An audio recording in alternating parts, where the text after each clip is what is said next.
Good morning everyone. In this video I am going to cover the important current affairs for the date of the 9th of September. We have started a new Telegram channel, Today's CA Quiz, in which we are posting quizzes. Please join the Telegram channel if you find it relevant.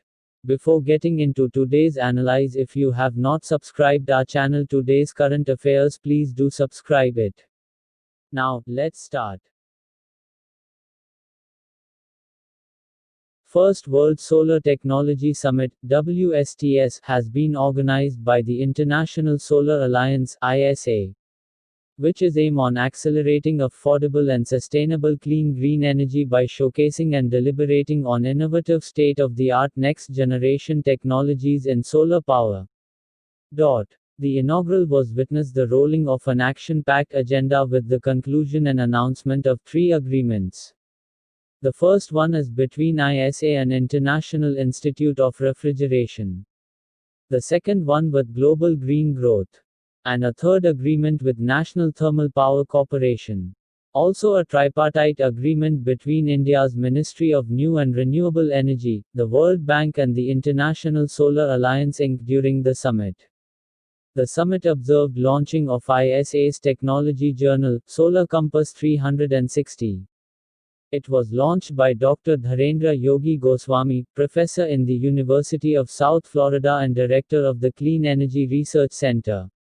If you talk about International Solar Alliance, it is alliance of 121 countries initiated by India, most of them being sunshine countries, which lie either completely or partly between the Tropic of Cancer and the Tropic of Capricorn.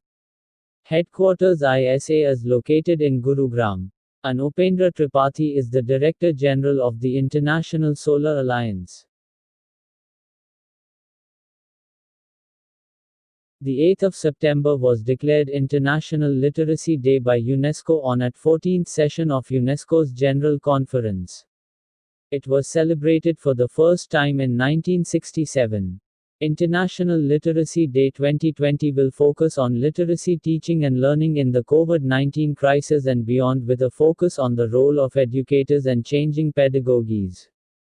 The UN's Sustainable Development Agenda, adopted by world leaders in September 2015, promotes universal access to quality education and learning opportunities throughout people's lives.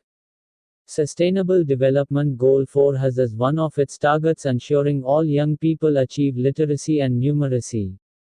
In the recently released India Literacy Rate by the National Statistical Office (NSO), with 96.2%, Kerala has once again emerged as the most literate state in India. Andhra Pradesh has come last, with only 66.4% literacy. According to the NSO study, the overall literacy rate in India is about 77.7%. In rural areas, the literacy rate is 73.5% compared to 87.7% in urban areas. Delhi follows Kerala with 88.7%, followed by Uttarakhand 87.6%. According to the report, the male literacy rate is higher at 84.7% compared to 70.3% among women nationally. U.S. President Donald Trump announced Wilmington as the first World War II heritage city at a ceremony held to mark the 75th anniversary of the end of World War II. During the war, Wilmington was the site of the North Carolina Shipbuilding Company, which built 243 ships in 5 years as part of the federal government's emergency shipbuilding program. The president signed legislation last year directing the Secretary of the Interior to each year designate at least one city. American World War II heritage city based on contributions made to secure victory in the war. The efforts to keep a historical record of those contributions and work honoring World War II veterans.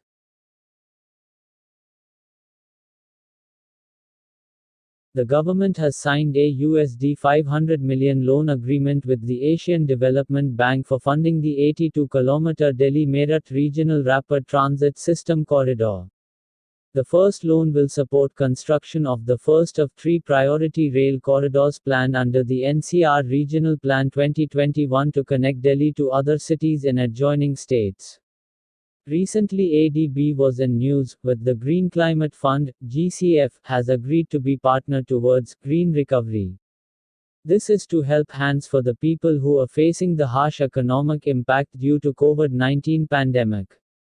Recently Delhi was in news because of its Rozgar Bazaar 2020 free job portal which connects the job seekers and the recruiters on one platform. It also launched an e-portal, LED. What is LEAD? It is learning through resources made accessible for Delhi. It will help students to strengthen the children's online education. Government of Andhra Pradesh and Lawrencedale Agro Processing India, LEAF, has signed an agreement to expand the scope of food processing in the state. This initiative of Integrated Food Park Scheme is one more aspect towards ensuring higher income for farmers.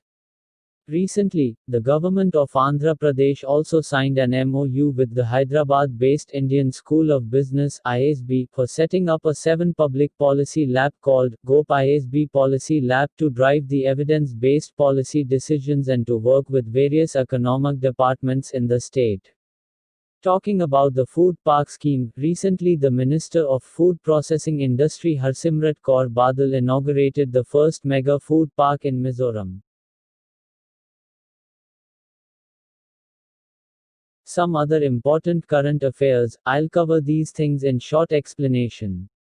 RBI had formed a 5-member committee under the chairmanship of former ICICI Bank CEO KV Kamath.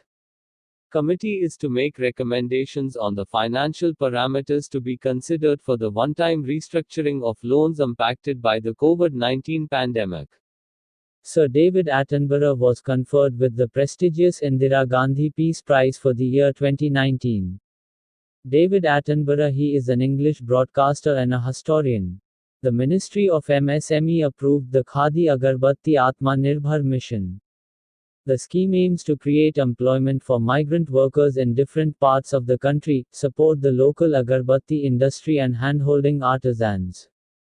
The Assam government recently added 3,053 hectares to Kaziranga National Park. Kaziranga is home to Asiatic one-horned rhinos. The additions will connect the park with Karbi Anglong Hills and Namri National Park. The Gem and Jewelry Export Promotion Council inaugurated its first virtual buyer and seller meet to facilitate loose diamonds. Vice President of India, Venkaiah Naidu has released the State of Young Child in India report.